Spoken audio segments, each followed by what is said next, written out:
Immersion is one of those words that get thrown around a lot when people talk about modern video games. Many players want to be whisked away to different worlds, experience a reality far away from their own, and become absorbed in the stories being told to them. We want those stories to feel real to us. We want the worlds we explore to feel like actual places. We crave the illusion of escaping our mundane lives, if only for a moment.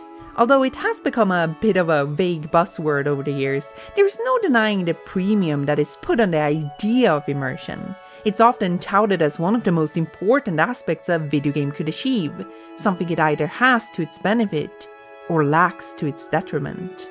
As players, we are granted the possibility of peering into different worlds through our screens, beyond the fourth wall that separates our supposedly real world from the narrative unfolding before us. It is generally understood that this metaphorical wall is not meant to be broken. The characters play along on the screen as if they're unaware of the viewers, and the worlds we visit tend to disconnect the fantasy from reality rather strictly. Breaking the fourth wall means breaking that illusion and bringing attention to itself for what it truly is. Nothing but theater. The basic idea is that once you've been sucked into a video game's fictional world of virtual wonders, you don't want to be pulled out of it. When I'm playing Shrek 2 on the GameCube, I don't want to be reminded that I'm actually wasting my time playing a video game. I want it to carry me far, far away and really make me feel like Shrek. Ow, man! Somebody once told me that this is admittedly a somewhat simplistic view on the matter. The definition of immersion is, after all, pretty ambiguous. How media achieves it, perhaps even more so. And if you want to be philosophical about it, you could say that the interactive nature of video games turn players themselves into essential actors that partake in a performance that won't move forward unless they do. Which arguably makes the fourth wall non-existent in a way. Really, if you think about it, our attention is constantly being drawn towards the fact that we're playing a video game, whether it be through quest markers, health bars, or other useful information plastered on the screen. It is, after all, impossible to fully forget that you are a person staring at a screen with a controller in your hand. That is not to say that you can't be immersed into a video game, whatever that means to you, but it does beg the question if that immersion is truly hinging on this fragile fourth wall not breaking. This isn't a game. Although it is often used for comedy, in ways that might seem distracting to the audience, that is far from the only way it can be used. After all, the hammer that breaks the fourth wall is just another tool in the toolbox for the creators to express themselves, albeit in a more meta-theatrical way. It sounds a bit fancy, but it's essentially just a way for drama to draw attention to itself and acknowledging its nature as such. The point is that this so-called meta-drama can be an extremely effective way to involve the audience in different ways. Whether that be by having a gimp suit wearing telepath figure out that you are into Castlevania, or us getting an uncomfortable view into the mind of the terrible British politician man. I think it's clear that it can be used for so much more than just silly goofs and gags. But most of all, I believe it's a great way for creators to reach out a metaphorical hand to the audience and pull them into the experience. Intimately immerse them, if you will. And there is one game in particular that exemplifies this to be true better than any other. Media Molecule's wondrous papercraft adventure, Tearaway.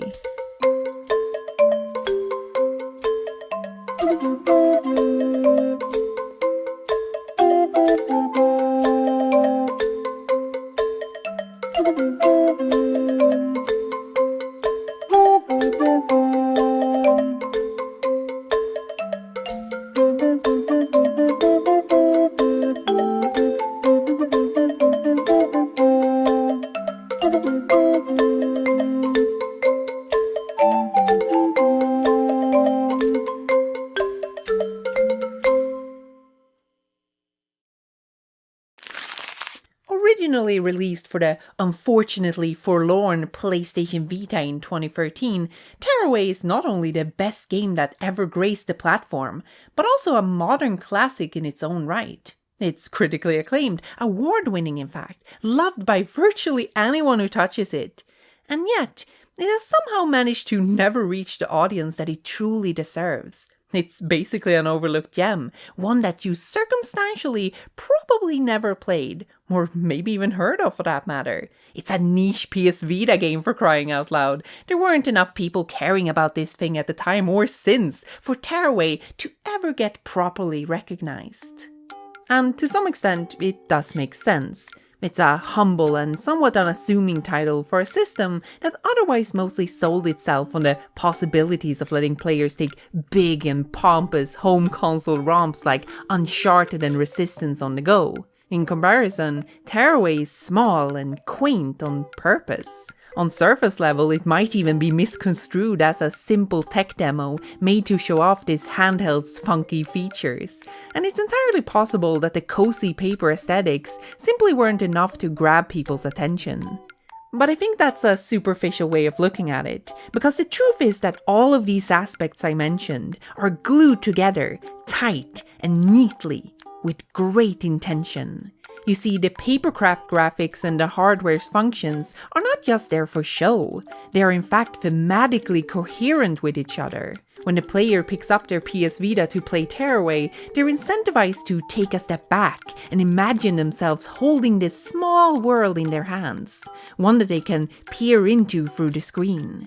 They're not a visitor to this world, but rather an outsider observing and manipulating it, which the game makes explicit by involving the person holding the device as an actual entity in the story, separate from any other character they might control throughout the adventure.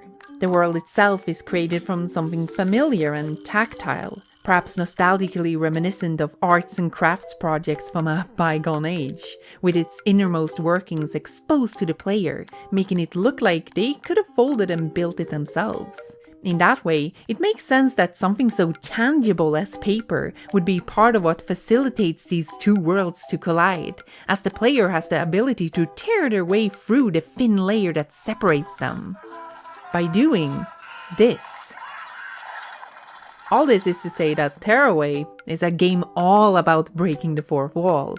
Quite literally so. That's the whole premise, in fact. It's incredibly overt, but also surprisingly subtle in how natural both its smallest details and grandest thematic ideas come across. This concept permeates the entire product and excellently creates a clearly defined border between the player and the game itself.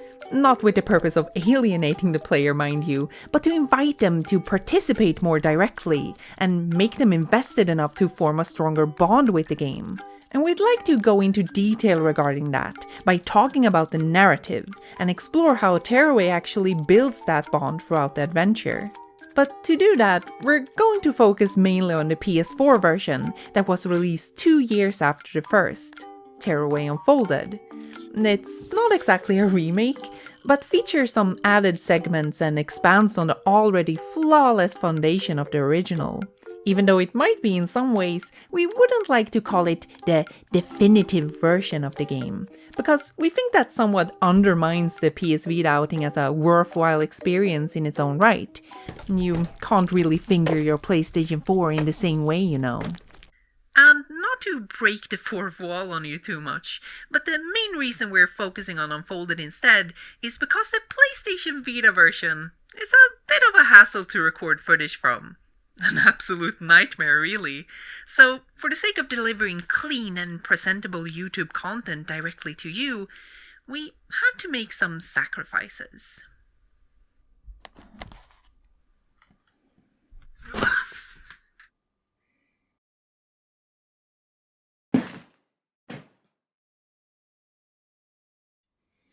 Originally released for the tremendously successful PlayStation 4 in 2015, Tearaway Unfolded is not only the best game that ever graced the platform, but also a modern gem in its own right. It's critically acclaimed, award-winning in fact, loved by virtually anyone who touches it.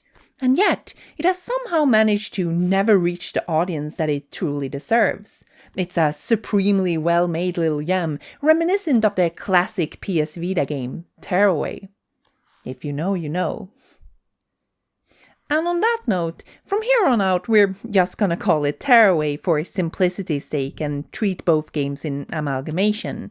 While we are mostly talking about Unfolded and its specific mechanics now, the core of the game doesn't drastically change between the two versions, which I suppose is also our suggestion for which one you should play first.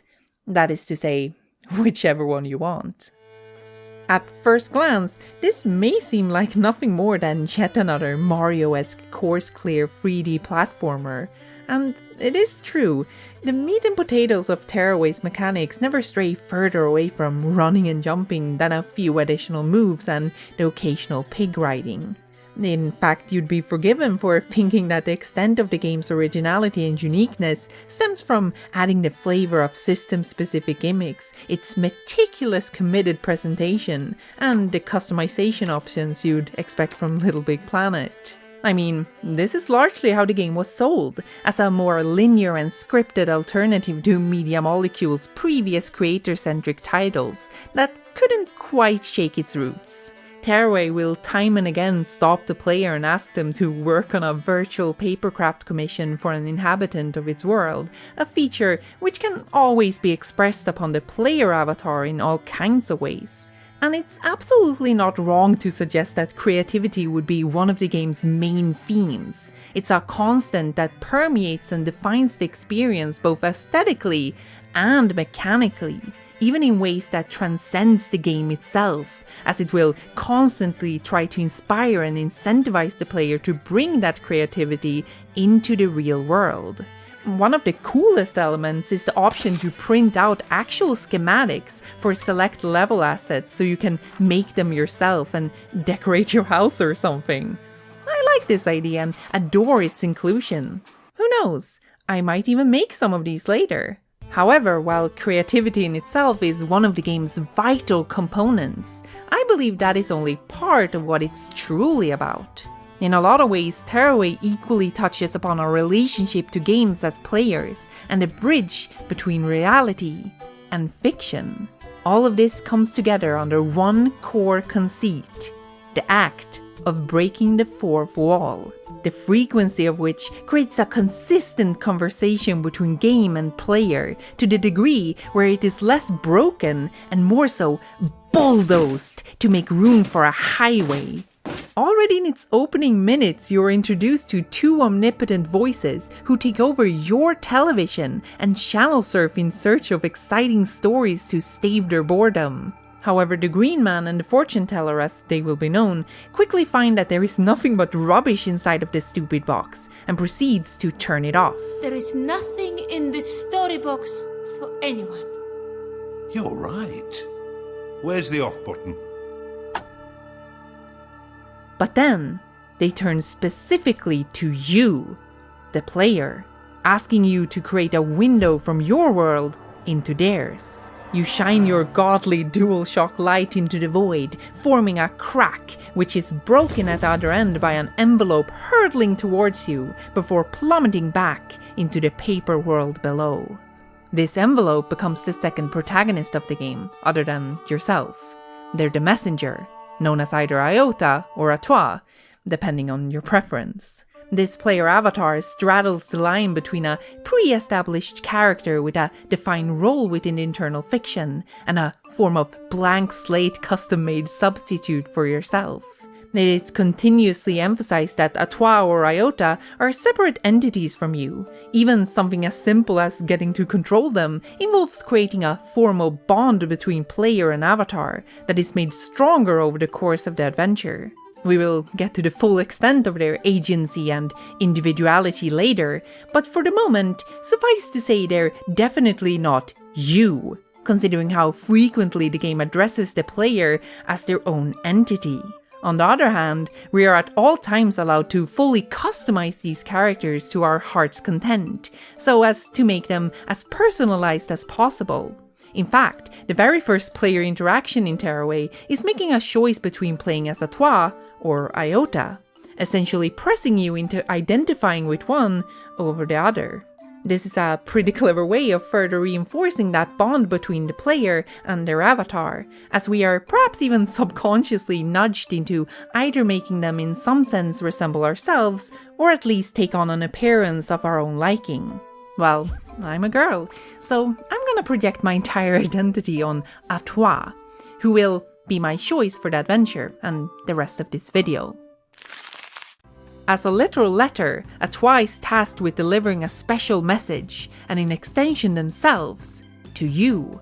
A quest contextualized as her reaching the sun and crawling through that window in the sky you're peering in through. To do this, both of you have to work together and use your own unique faculties to overcome the challenges and stories that unfold before you. As the player, you're essentially controlling both parties in this partnership, but Tearaway puts attention on specifically underlining what Atoi does in contrast to what you do. As a person born from the paper world itself, Atoi is the only one of you who can traverse through and directly interact with that space. She's the one who travels across the lands, climbs the treacherous mountains, and faces your enemies head on. You, on the other hand, are, as mentioned, just you. You're not exactly a visitor to this world as much as you're an observer of it. And you don't personally interact with the environments in the same direct manner that Atoi does. But you are granted extraordinary powers that help you manipulate what lies beyond the television screen, like shining a light upon the world, moving gubbins with no effort, and creating strong gusts of wind. All of which is achieved with the help of the button box. By prodding and fiddling around with this doohickey, you make things happen within the virtual game space. Chances are that you're already familiar with it to some extent. After all, approximately 99% of all video games ever made use some variation of the aforementioned button box as a tool for player interaction. They come in all kinds of different shapes and sizes. Some you can see through, while others are blue and can fit in a shoe. But the basic gist of their purpose and utility remains true. It's all about you. Yes, I rhymed. What are you gonna do about it? This doodad gives you agency. Tearaway is obviously not alone in using one of these gizmos. I mean, technically you use it in the same way you would in any other game. But what makes all the difference here is how the very idea of control is addressed within the text. You see, Tearaway distinguishes itself, quite surprisingly, through its uncompromisingly coy and honest presentation. In this game, even the most foundational game tropes, concepts that have been staples for literal decades, are treated with infectious curiosity, through no greater means than simply acknowledging that they indeed exist. One of the boldest moves Tearaway pulls is creating intrigue in the fact that our controller is indeed an actual controller, that our window into the world is an actual window, and that the people within that space are unmistakably external from us, that this device is what firmly places you in the role of yourself, rather than any other character. The game even goes out of its way to emphasize that in the fiction of itself, you're not actually controlling Atoi, but instead, just guiding her. Perhaps the niftiest and most eloquent way that Tearaway expresses this relationship between you and Atoi is through this simple game of catch. Throughout your journey across Valleyfold, you'll occasionally encounter these squirrels that are playing around, passing knickknacks between each other. Atoi can of course partake in these activities directly, but you are still stuck on the other side of the TV, unable to actually join in on the fun as yourself. In response to this, the game brilliantly introduces the ability for Atoi to throw items towards the television screen that you in turn catch with your controller. Functionally, you're controlling both actions, throwing and catching. But in context, it's a genuine transaction between player and avatar.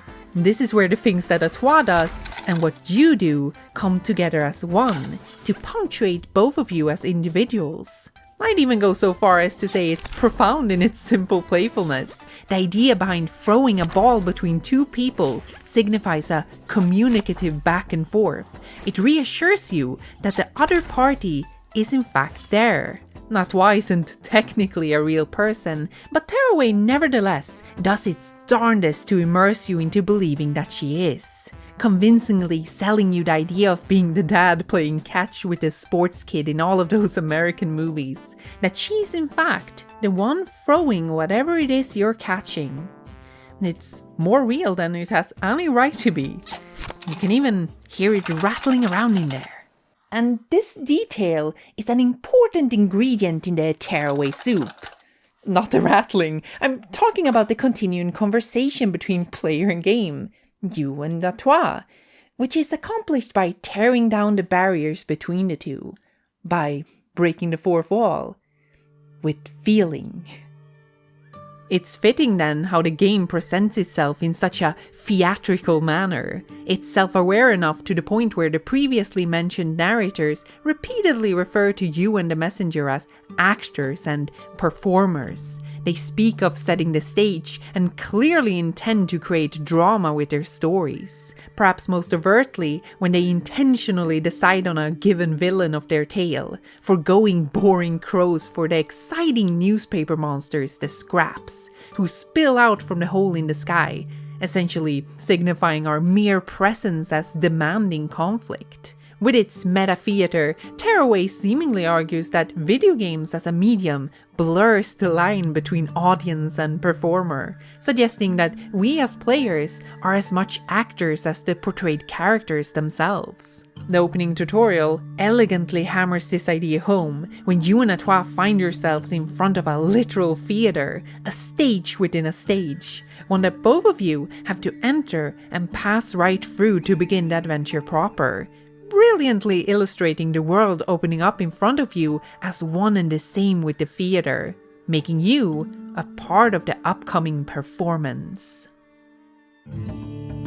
And that performance begins as soon as you reach the gloomy and mysterious orchard, where both you and Atoi have to work together to bring back music and color for the oncoming wassailing. At this point, Atoi isn't able to jump on your command, so you'll have to help her traverse the treacherous vineyard by physically drumming the ground underneath her feet to send her flying. For Atoi, it's a test of trust and courage. For you, a challenge of indirect platforming. But together, you end up executing a coordinated dance number that becomes increasingly complex as you travel deeper into the garden. As the level progresses and the challenge ramps, the locals diegetically join in with drums of their own, as the music evolves and expands its instrumentation. Soon the entire orchard is singing to your tune as well, truly making it a wassailing to remember. Everything considered, this isn't much more than a pretty standard miniature story within a greater whole. One about something as simple as bringing back happiness by prevailing over your enemies. But as an opening platformer set piece, I find the orchard quite spectacular and compelling. It perfectly exemplifies what we've been talking about so far, the difference between you and Atoi. By restricting her movement and instead shifting the focus around your abilities to indirectly help her traverse what would otherwise be a rather humdrum platforming challenge. The lack of jumping on Atoi's part is admittedly a short-lived inconvenience, but nonetheless important for further conveying your separate roles in the adventure going forward. And it's telling in itself how the orchard becomes a lot easier on later revisits when Atoi has learned jumping. Eventually you confront the scraps in a brief standoff, before the murky atmosphere is jarringly brushed aside in an instant for a jovial sunshine festival. As a reward for a job well done, Tearaway finally acknowledges the gamer brain's almost instinctive need to press X to jump that's likely been irking you this far, with the less than subtle appearance of a giant X button in the middle of the lush forest. Manipulating it with your button box launches Atoi high up into the air to the point where she's about to reach the hole in the sky, but barely misses it and falls back to the ground again with a bump. This monolithic input demand is how Atoi learns to jump on command, which is addressed by the green man with the carefree expression of, "If the U wants you to jump, then jump." So she does. In this way, Tearaway gatekeeps us from one of the most fundamental video game mainstays for a considerable amount of time before coyly handing it over with no greater fanfare. And of course, there is no need to teach us how to jump in a game. We all know how. You just press X. If anything, that lesson has been taught by pure omission, making jumping into something empowering, an instantly identifiable relief. The segment where jumping is introduced sticks out to us as highly important. For as long as we've been talking about making this video, we've been coming back to it again and again. Jumping is one of the most basic actions you can find in a video game, and Tearaway seems to be treating it that way too. And still, there seems to be a firm intent behind keeping it from us for a prolonged action-packed platform set piece. It is a bit strange, but I suppose it comes back to what the Green Man said. If you want Atoi to jump, she shouldn't resist it and instead allow you to guide her. At the end, it boils down to nothing but a mere button press for you, but to Atoi, it represents a greater leap in defining both her character and individuality, signifying this jump synchronization as the moment where she finally feels ready to let you lead the way for her. This Wassailing celebration is also where the tallest peak in all of Valleyfold is established, Gibbet Hill, a clear endpoint to the adventure where Atoi should feasibly be able to reach the sun and deliver her message to you. Getting there involves all kinds of further shenanigans, such as riding a fearless pig, defeating a bunch of overconfident scraps, learning radical abilities, befriending a terrifying scarecrow, and creating a slew of new stuff that leave your very own personal mark on the world. Most importantly though, the journey sees you forming a stronger bond with Atoi as you both become accustomed to each other. Gibbet Hill acts as the culmination of all of that adventuring, and in the best mountain as a metaphor fashion, puts everything you and Atoi have learned so far to the test. It's a pretty intimidating place, with the name carrying suggestions of public executions, the steep cliff walls making the narrow path ever so treacherous, and the stormy weather being less than welcoming to travelers. In fact, this whole level is built up with some anticipation up until this point, with the path leading to the mountain blocked by a murder of crows, who Atoi is too scared to confront. To get by, she somewhat symbolically needs to become even more intimidating by finding a scarecrow that you then have to customize with both a face and a voice to ward off the crows.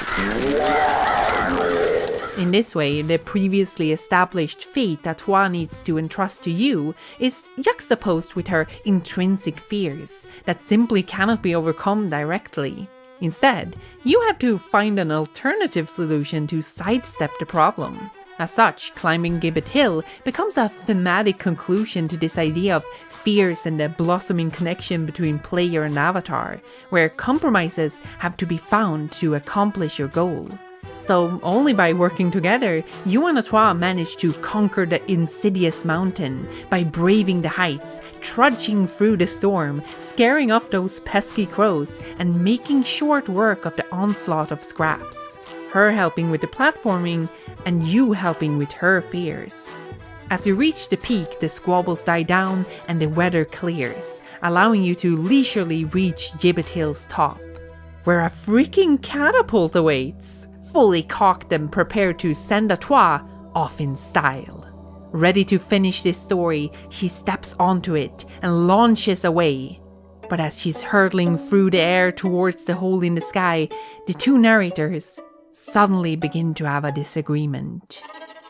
I think we need an unexpected twist. You can't do that. We need a new story, one with mysteries and danger. I know just the place. Where are you going? That's not fair. Come back.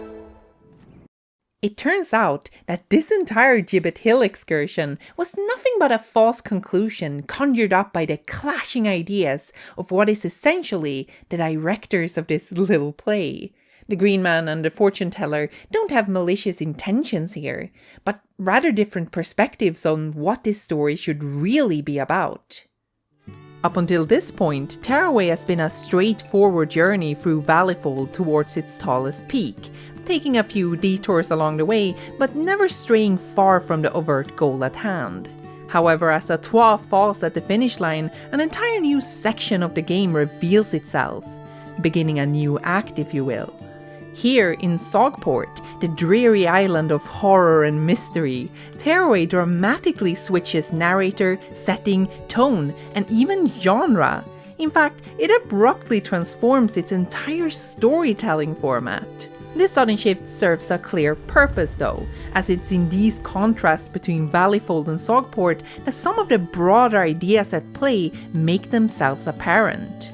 Through this perspective, we may define the story told by the Green Man in Valleyfold as a portrayal of a classic narrative, that of a journey through the land, a conquest of nature. It has simple antagonists in a clear-cut conflict between good and bad, where one must overcome the other. Fittingly, Valleyfold is thoroughly characterized by a quaint folky atmosphere, complete with picturesque northern environments and pagan traditions. Concepts like the standing stones, wassailings, maypole fields, and even the Green Man himself are taken directly out of European folklore and customs. And as such, the Valleyfold we've now left behind feels rooted in a veritable vision of the past, both in its thematic elements and lush Arcadian world, but also structurally through the format of the tale being told to you throughout those lands. In comparison, the story told by the fortune teller in Sogport firmly comes off as a depiction of a modern narrative. Instead of typical fairy tale adventuring, this place takes strong cues from genre fiction, like horror, mystery, and even science fiction. The drab color palette paints the island in a decidedly new glow, with its environments from the uninviting bogs to the stormy seaside town absolutely reeking of gothic noir. This aesthetic shift reaffirms the structural evolution of the narrative itself. Where Valleyfold dabbled in figurative blacks and whites, Sogport is defined by a greater uncertainty, where conflict is revealed to be less paper thin, and Atoi as a character is given more emotional stakes and motivation to accomplish your goals. The strange tremors plaguing the island hint of something unknown lurking underneath its surface, and stands as a reminder that this unsafe new ground we walk should not be taken for granted. As Atoi stumbles out of the crash site, she finds herself lost in this strange and eerie new place. But luckily, the two of you are not alone in this spooky bog. Soon enough, you cross paths with a similarly lost Wendigo baby who is being harassed by some mean eye boxes. And heroes as you are, you obviously help out. In the grand scheme of things, it may seem like a fairly mundane ordeal to save this cute little rascal, but even the smallest deeds carry their rewards. And this critter ends up not just being quite helpful, but also an important character on your journey. Effectively, they're a neat companion friend though for a brief section of the game, but the intended emotional connection to them is made blatant by your interactions. This little bastard helps you find new paths. You can carry it around like a little baby, and you're heavily incentivized to customize and imprint upon them. You name them, dress them, and take a cute little selfie together. Adorable, really. I call mine Puka, and we're friends forever. The incitement for you to quickly fall in love with your new Wendigo baby serves the purpose of creating an emotional reaction when they're soon kidnapped by the scraps to halt your progress, leading the narrative conflict to inevitably become more personal than before, as you and Atoi are granted a strong, underlying, sentimental reason to solve the larger overarching mystery of Sogport. This forms a looser objective than the very literal goal of Valleyfold, which plays into how the storytelling has evolved with this act. And it's a fairly simple and effective reason. A cute creature in need doesn't require a long introduction to pull on the heartstrings, and the way Atoi keeps reminding you about it through little thought bubbles certainly fuels its importance. Especially for later. But we'll get there soon enough. In search of your mutual friend, you and Atoi soon find yourselves in the titular seaside town of Sogport, where murmurs of tremors and mysterious disappearances lead you to seek out a lab on the far side of Wendigo Fissure to perhaps get some answers. And oh boy, the lab. This place is fun. This is where Tearaway takes the fourth wall breakage and veers it straight into comedy by being overly inquisitive and literal. See, throughout your adventure, you might have noticed mushrooms and other parts of the environment react to your controller inputs. Not to mention how you at other times will drum to shake the entire world or create strong gusts of wind within it. In truth, there is no shortage of ways the player will affect and make their presence known to the in-game universe.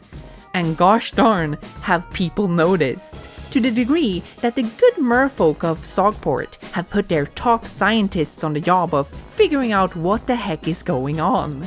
I mean, you might not think too hard about it while playing, but I guess it would be extremely concerning for, say, an astronomer if the sun suddenly got a face. If you have a PlayStation camera. Thus, the lab is the unexpected lore breakdown of the Tearaway universe. Not necessarily in any great detail, just in the constant barrage of seeing these poor confused souls trying to make sense of being inside of a video game. The scientists have come to understand that these strange happenings are directly connected to Atoi's journey, and they suspect that there is something out there controlling their world. Except they don't exactly comprehend how it works.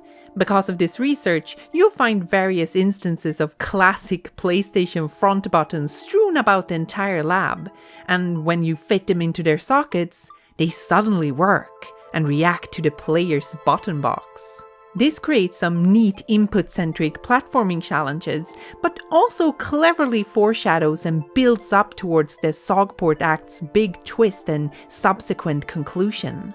You see, if the merfolk can build a working button inside Tearaway itself, an exact functional replica of the real deal, then couldn't you also use those buttons in reverse to control the verse? It seems the gorgeous, clever and super intelligent lead scientist is right on the money, as she infers plenty of observations from her data and touches upon the implied outer boundaries of her world.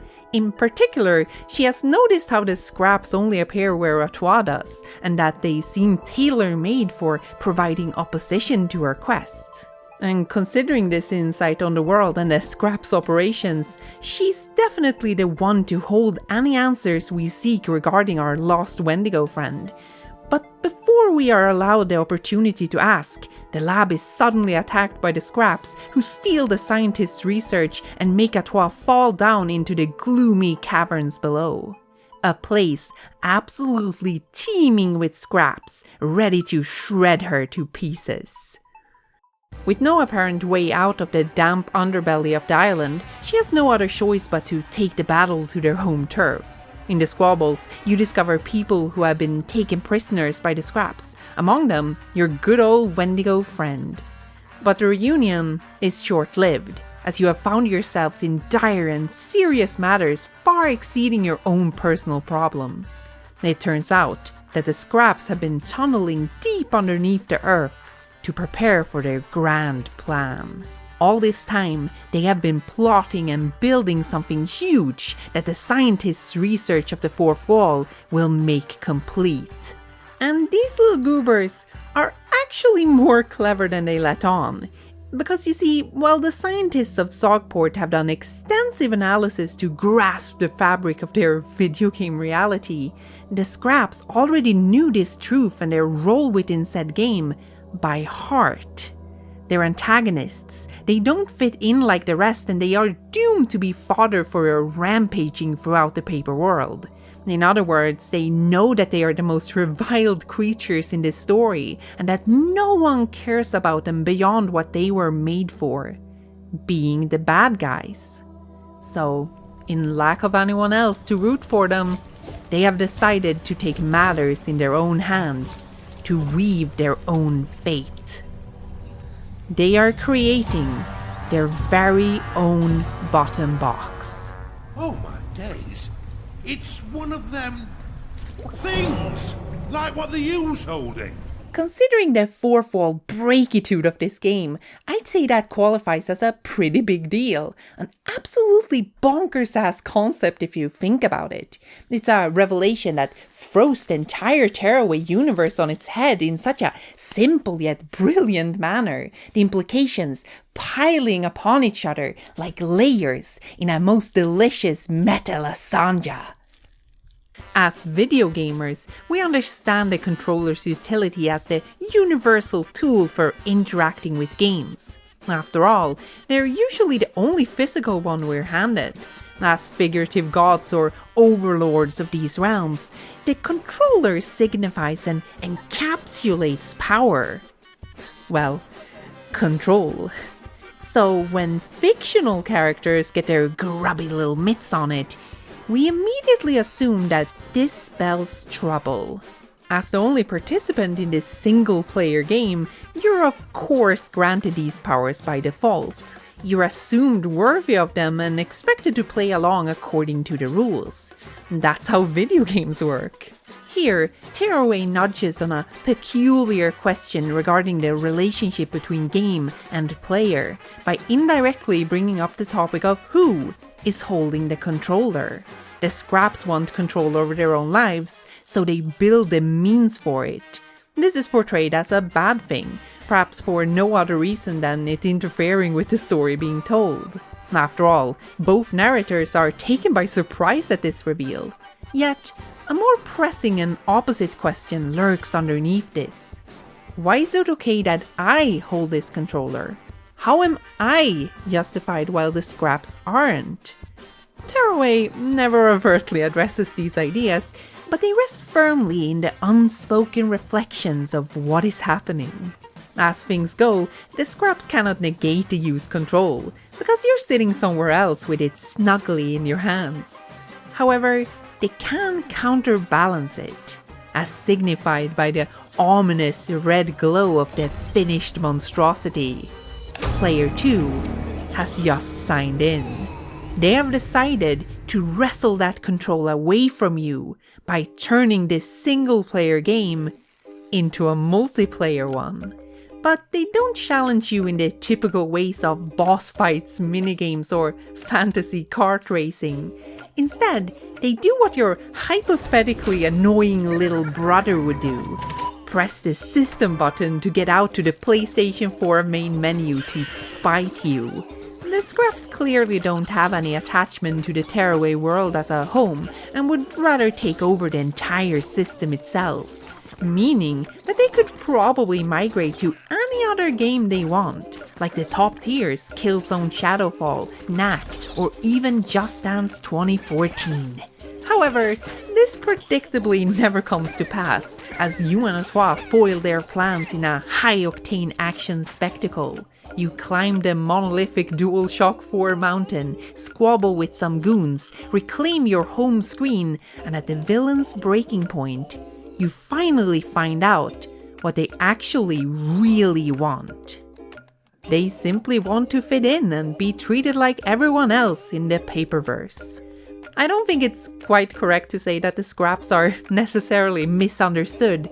A better description would be that they're the involuntary bad guys of this story, written into existence to be evil without reason or motivation, to be an obstacle for the heroes in a world that otherwise has a shortage of any kind of conflict. They've been put in an unfair role simply because of how they were created, and now they're trying to break free from that. So while Tearaway never gives us a deeper justification for why we are allowed control other than us being the players, it does legitimize the scraps' anguish as unwilling antagonists, opting to actually resolve their misery and reach a peaceful outcome. And it's pretty cute too. They feel wronged because of their lot in life and the fact that the only interaction they've had with you is drenched in violence, as opposed to your typical trademark creativity that others have been blessed with. So, that's what you do. Customize them the way you've done with everything else, so they can finally fit in and rid themselves of the role that's been forced upon them. Ending the conflict with all the scraps content, the prisoners freed, and the Wendigo baby reunited with Atoi and its parent. Everyone is happy, and it seems the game has reached its conclusion. And while this indeed marks an end to the mystery in Sogport, putting a neat bow on our long-running struggle with the scraps, there is still one more story to be told before the book on Tearaway closes for good. The story of the messenger and yourself.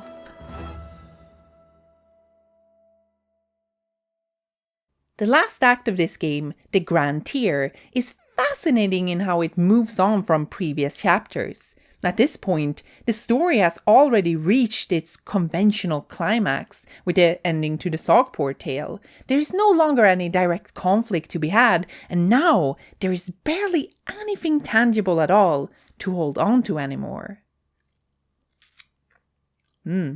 Lasagna. Yet, the game continues anyway, and walks that extra mile into the unknown, foregoing the tensions and conventions that defined it previously. You're truly between pages, both figuratively and literally.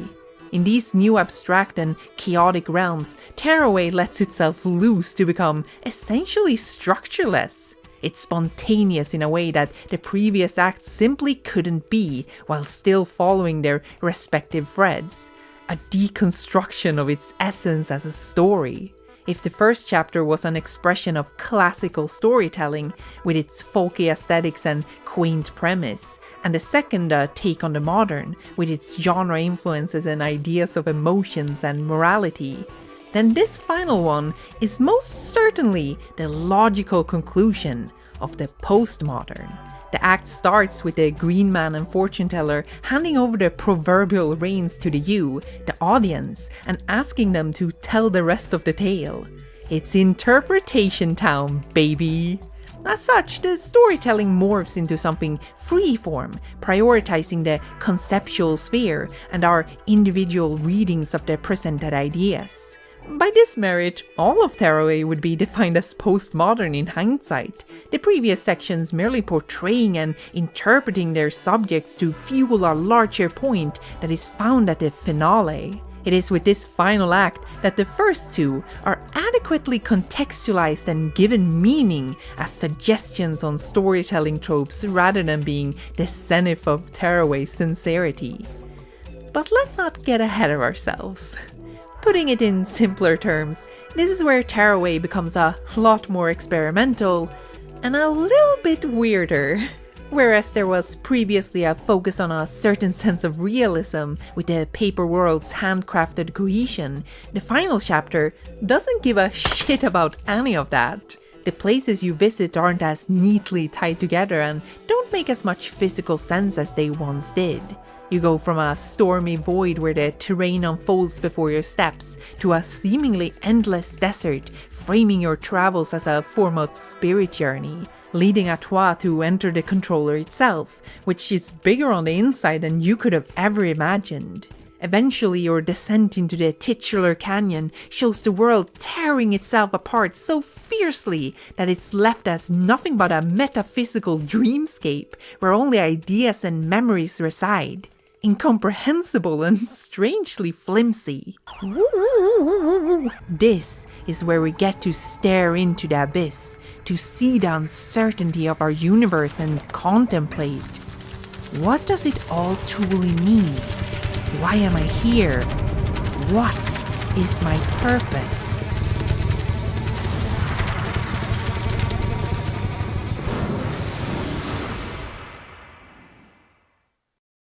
Which brings us to the pivotal set piece of this entire act, apart from the actual ending, of course.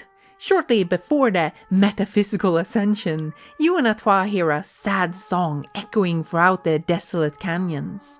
A voice from another messenger that has gotten themselves stuck somewhere in this weird dimension without a you of their own to guide them. Following the singing, Atoi turns her paper airplane around and heads straight into the screen, echoing the catch-playing mechanic from earlier, signifying that she has entered the controller within your hands to answer the call for help. Inside, she finds a dreamlike sepia-tinted room bending in on itself, and atop the tall shelves, she sees who she's looking for. This lost little messenger has been adrift for so long that they have forgotten some part of themselves, even beginning to lose their corporeal form.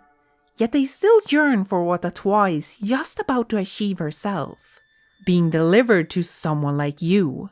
Among many other ideas, I think this sequence speaks of the messenger's true purpose, or more accurately, their meaning. Atoi and their lost messenger friend can represent a lot of different things, but what I found to be particularly relevant relates to communication.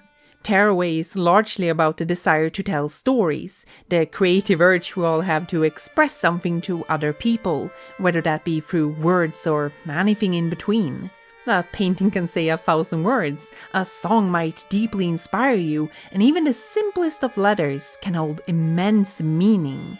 The messenger of this game embodies all of that in their cleverly simple design. An envelope with secret contents that just begs to be seen by the world. I believe it's fair to say that the messengers of Tearaway were made to inspire something within the players. To me, seeing a lost one and hearing their melancholy melody conjures up thoughts of stories untold, paintings never painted, songs unsung, and words not yet spoken. The strewn pages and piles of unread books in the dark library gives a somber vibe and speaks of untapped creativity and the sadness of a work not being perceived. This attic space within the controller becomes like a symbolic waiting room, both implying the potential but equally exemplifying the problem. Helping the lost messenger escape this lonely place and find their you in turn means that their story can finally be told and be given meaning. It's in the end optimistic in that way. It makes me think about the fundamental reasons for why we create stuff at all in the first place. Why does the author write down their ideas on paper? What is a story if it's not shared? What is a message if no one reads it? As the lost messenger is being brought to their purpose, so too must Atoi finally take that last trek towards her goal. Delivery to the you. As the third act draws to its close and the last few moderately challenging platforming jumps have been conquered, Tearaway surprises us one last time with its unconventional structure. At the end of the high-speed lane waits no ultimate challenge, no big tough boss or any other form of final test. Tearaway instead delivers us a short and serene send-off. At the furthest reaches of its world, a suspended path reminds us of our journey with visions of the friends we made along the way and what became of them. Reflecting all of your good deeds, everyone is happy and content, already busy finding new adventures. Even the freaking crows are at peace. And at the end of the path sits one last mysterious entity, fiddling with their button box, staring through the magic window into other worlds. A gamer. It's you! However, the path there leads through the window. It's an open entrance one way, but as the camera turns at the other side, Atoi is met by nothing but a recursive vision of herself against an infinitude of other windows. Perhaps at the end of the day, the avatar's relationship to the player is nothing but a linear path. But the player's connection back is as boundless as the imagination, that what we project back into Tearaway will always be more of ourselves than whatever the game can offer us. Atoi retreads her steps, but this time, the path leads further into the limitless beyond, displaying projections of herself before ending up in that disjointed creative space we have seen so often before, but which has always been detached from the rest of the world. A workplace of use, the cradle of invention. The canvas cracks, the inside revealing a fractal kaleidoscope, and that oh so familiar source of light, which we bask Atoi in one last time before she finally arrives at her goal. Standing once again in our workspace, she peers down at the world below. Her window now the sun, with the view revealing those old standing stones where the adventure began a messenger's lifetime ago. Behind waits reality, creation itself acting as the bridge, the final threshold between our world and the fiction of Tearaway. But the path can lead no further. Atoi peacefully tears herself apart, drifting mysteriously back into her world as the rift is once again mended. At road's end, she can give you nothing more than that message she has always carried, before returning to where she came from, always waiting for us to eventually return and relive our story as many times as we'd like. Or maybe even waiting for some other you to come. We take the message and open it, at long last revealing its enigmatic contents for us. But first... Chapter 4. Yes, we're doing chapters now. Weren't you paying attention? If you'll indulge me for a moment, I'd like to take a detour. An unexpected twist from the narrator, if you will. I want to really let the ending marinate in the juices of anticipation for a little bit longer, you know. It's such an important and supremely delicious final parting that we would do it great disservice if we left it like an uncooked lasagna.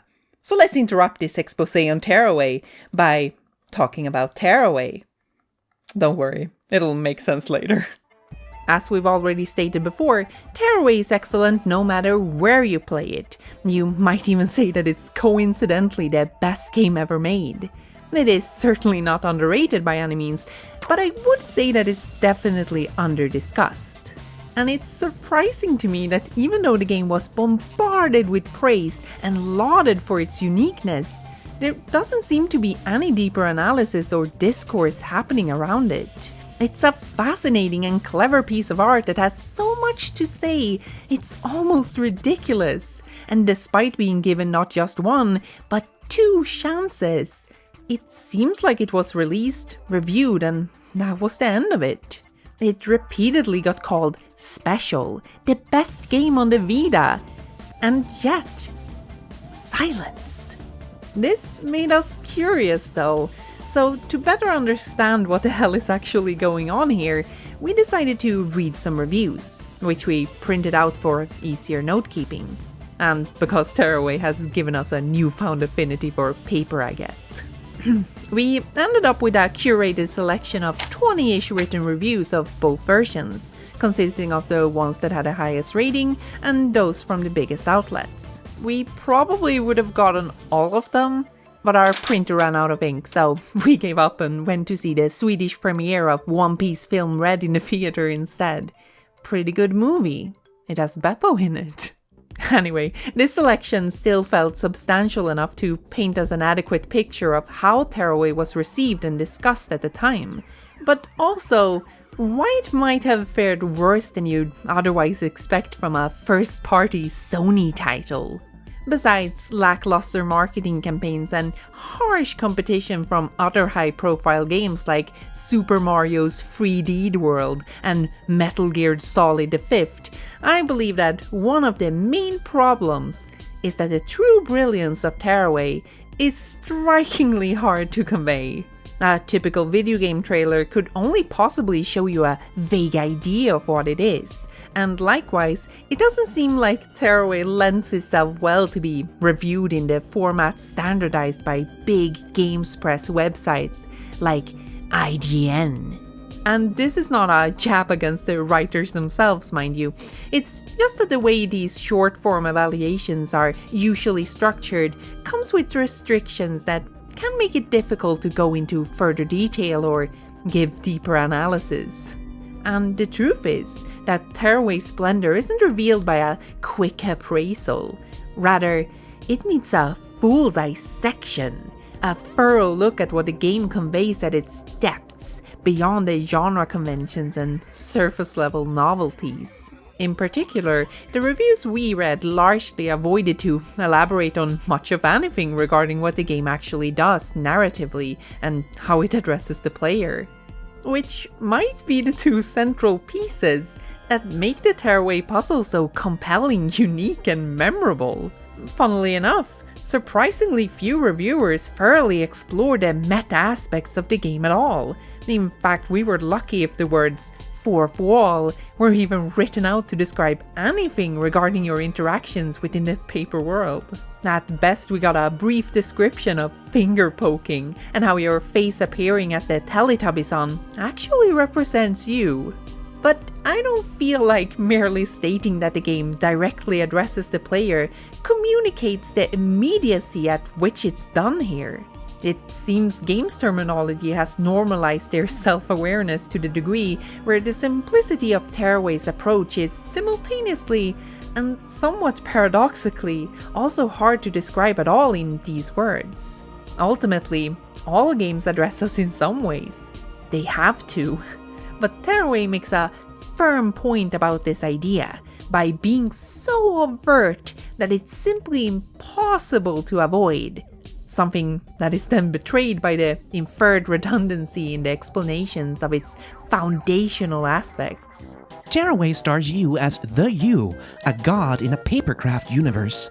In the world of Tearaway, you become a character, with the front camera pulling your moving image into the game, casting you in the role of the sun. What do you mean in the role of the sun? It's you, it's a camera, it's literally you, it's your mug! What do you mean?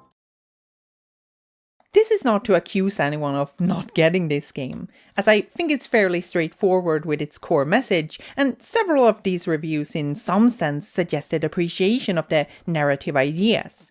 However, I find the lack of any form of discussion or considerate appraisal of these aspects to be quite baffling. When comparisons are made, I keep noticing how the Vita game's contemporary Super Mario 3D World is continuously brought up, while I personally find more interest in how Unfolded appeared on the scene a mere week before Undertale, a game which I frankly find Tearaway fundamentally shares more DNA with as a complete package. And that's not just looking at the reviews, but the larger discussion as a whole. Of course, I'm not expecting the Tearaway Unfolded reviewers to have played Undertale before Undertale. That would be ridiculous. But what about everyone else after the fact? I'm old enough to remember Undertale's 2015 impact as having happened about 2 weeks ago. It's been 7 years! So I can tell you with utmost certainty that I did not hear a single person utter the words Tearaway even once during those months. These reference points suggest to us that Tearaway is conventionally judged at a superficial base level instead of its merits being found in what the game actually communicates. Because it is simply not perceived in those terms or considered in those discussions. Instead, a heavier focus is placed on what makes Tearaway a fairly standard, mundane sub-Mario platformer with some nice paper graphics and a cute drawing mode as a bonus. There are vague words like charming thrown around to describe it, intriguing concepts being boiled down to nothing but stale mechanics, and nebulous references to kindergarten activities. Meanwhile, everyone seems to be apprehensive to scratch deeper than the surface, to even attempt to actually explain why it is this special and meaningful adventure that you simply cannot skip. Tearaway is essentially presented as a dude trust me game, a leap of faith endeavor that you should self-evidently want to play because of the promise that you'll presumably end up liking it. But it isn't self-evident. It's a game with a deceptive surface, one of eye-catching novelties and childlike wonder. Not focusing on what lurks beneath is doing it a disservice and only ends up making it come across as plain and uninteresting.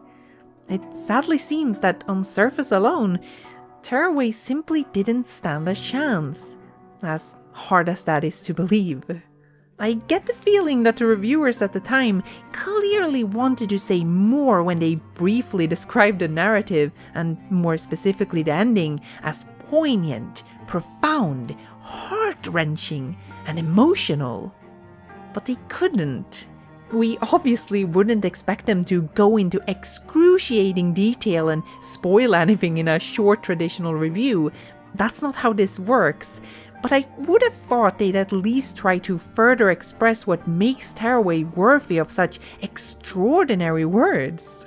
The only one in our sample that came remotely close to this was Cassandra Kaw from US Gamer, who wrote more than anyone else about how the game managed to pull them in and the emotional connection they felt with their messenger. When the dust clears and everything is said and done, it's still about you, your messenger, the story that you build, and the journey both of you will share. I wish there was more of this, but as things stand, it's exceedingly rare. Tearaway is fast approaching its 10th anniversary, a point where you'd expect people who potentially grew up with the game to make long-form video essays about it. Perhaps those who loved it would express said love through a Why It Mattered retrospective, or the belated discovery by stragglers. At least someone should have gone back to reappraise it and add to the conversation. But that doesn't look like it's happening, at least not to any meaningful degree. All discussions apparently ended once the reviews were published. And my cynical interpretation of this is that apparently no one really cares to talk about Tearaway. Not even the people who actually loved it. When I first played Tearaway Unfolded, I interpreted Lost Messenger as a commentary on Tearaway itself and its initial reception.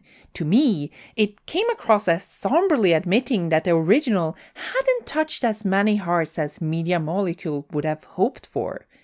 What I didn't know was that I had, embarrassingly enough, forgotten that the entire segment was there on the PSVita as well. But you know, I still think it works in hindsight.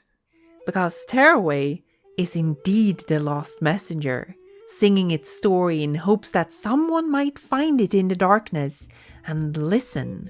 It is truly an unfortunately forgotten game, lost to never deliver its message to the audience it deserves. But there is still hope. I wouldn't be so presumptuous to believe that I could somehow single-handedly save Tearaway from its obscurity. But if I can help at least a few lost messengers find their use, then I think it's worth it in the end. So let's summarize before we move on to the grand finale.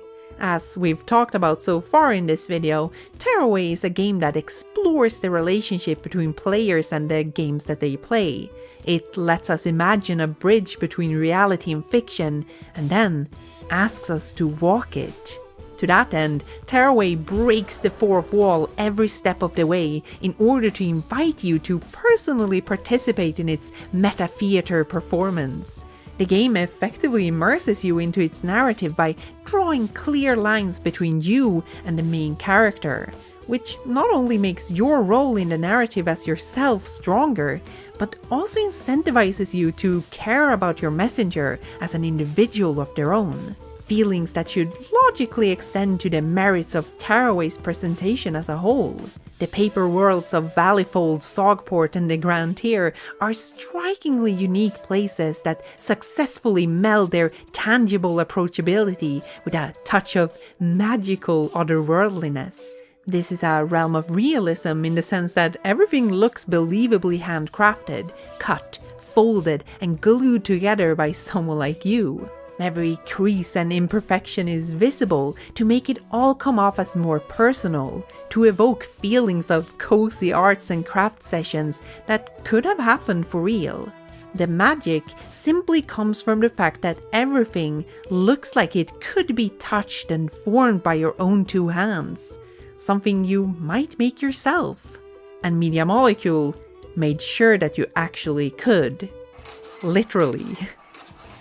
Tearaway demolishes the fourth wall, presents a positively palpable paper world, and makes you care about its inhabitants to encourage you to make something of your own. Because it's also about creativity. You're continuously given the opportunity to change your surroundings by adding your own creations to it. Whether that be by fashioning a crown for a squirrel king or designing snowflakes to fit your mood. Most important is your messenger friend, who can be customized whenever you please to make them all the more meaningful to you. It might not seem that noteworthy at first, but it all adds up to create an experience that feels uniquely yours, like you're the one who actually made it. Because to a considerable extent, you did. You partook in the act of creation and collaborated with the game to create a story together.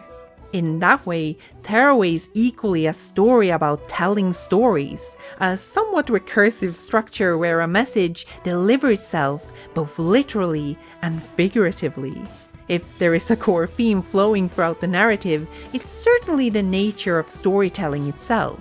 The tale makes excellent use of its unorganized and spontaneous narrators to mold itself in all kinds of expected and unexpected directions. In the process, creating a framework that exemplifies and comments on how stories have evolved over time and brought power to their audiences to create their own meanings within them. When Tearaway begins, it is shaped and defined by the storytellers themselves, but at its conclusion, it has reached a point where the story is very much your own. Because, again, to a considerable extent, you made it. Therefore, with all of that in mind, considering everything you've seen, learned, and created together with your messenger, can the secret contents of our message be anything else but something that reflects all of this back towards you? Could anything else logically be as beautifully sound and simple as this one answer? That all Atoi has left to offer after walking to the ends of the world and back again to reach you is this. Our story. I woke up. The message is the message. It is my messenger, Atoi, my messenger. It is her story, the story she has lived from when she first opened her eyes to this very moment. Meaning that the message of Tearaway is Tearaway. It is the story we wrote together, but as retold by my avatar herself. With a saccharinely painful voice, Atoi tells of her great adventure, of her fear and wonder of this strange place she found herself in, of the trials and tribulations, her triumphs, and the pains too. Her voice is that of a naive child, innocent and sweet, coming from someone who knows nothing of the world but wants to see all of it. In the beginning she was a blank slate, ready for her story to be written, and now, at the end, everything she has become is laid bare before me. I have always known that Atoi is someone else other than me, but the ending hammers it home by having her perspective be revealed as completely different from mine. I made a friend, but then he was taken away from me. At this point, I understand that our adventures together were more visceral and emotional for her than I might have first assumed. And I find it alarmingly eye-opening to hear how she talks about me specifically as this disconnected entity she knows nothing about, but still goes out of her way to meet. This is the most lonely and detached the game has ever made me feel. Like a nosy intruder, rummaging around where I don't belong. But then Atoi states that, no, I am a friend. She's my friend. It's not just my story, or even her story. It's our story. Everything we did, every step we took, all the little bits and bobs we created had meaning and purpose. recounted throughout every page of the emotional roller coaster that is this exquisite envelope pop-up book. Recalling the lost messenger once more, Atoi echoes the sentiment of their plea, that a story is only a story when it's shared. And this is our story. Me and Atoi are sharing it with you right now. I cannot express exactly what you would feel or what you would experience in Tearaway. That is something you and your messenger would have to find out for yourselves. It would be a similar story for sure, but the personal details are what really matters. However hard I try, revealing every little nook and cranny of this paper world, I cannot play Tearaway for you, because it's a game that demands your individuality and your participation to become something that is truly yours through and through. Tearaway has been about telling stories, about sharing them with others, and how they change depending on who's doing the telling. How we make them our own by adding a little bit of ourselves into them. With the story of Tearaway, Media Molecule clearly wanted to inspire something deep within their players, a desire to create and share, which is certainly grown and cultivated within Tearaway itself, but above everything else, meant to reach beyond its confined boundaries.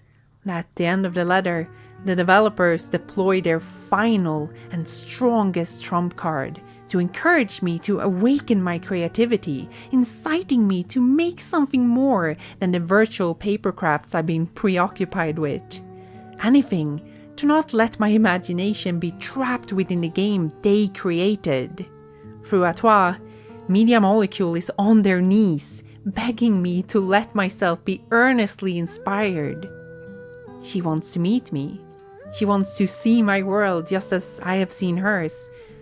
With her final words, from the bottom of her sweet little heart, she asks me her one and only request. She asks me to make her real. Make me real. This is your world. Make it a world of stories. And how could I possibly say no? After all, that is the least I could do for my friend, Atoi.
You're still here? It's over. Go home. Go.